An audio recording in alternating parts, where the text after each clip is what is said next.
How to turn on, turn off comments on TikTok. Firstly, you have to install the TikTok app in your phone. Now you have to open the app and you can see this is the desktop of your TikTok. At the bottom there are different options like home, friends, plus, inbox and the profile. Just click on the profile. This type of screen will appear here. At the right top corner there are the three lines. Click on it and click on the settings and the privacy here. Before this, just make sure watch the complete video and follow each step carefully to avoid forgetting anything and making mistakes. Click on the privacy here. You have to scroll this and click on the comments here.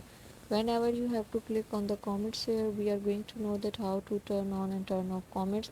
Click on the comments, and if you have to select no one, then it means the comment section will be off, and if you have to click on everyone, the comment section will be on.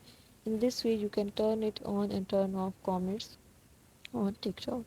Thank you so much. That was all. Please consider showing your support by commenting, liking, sharing, and subscribing to our channel for more valuable content in the future. Your engagement is highly appreciated. I wish you very, very good luck. Thanks.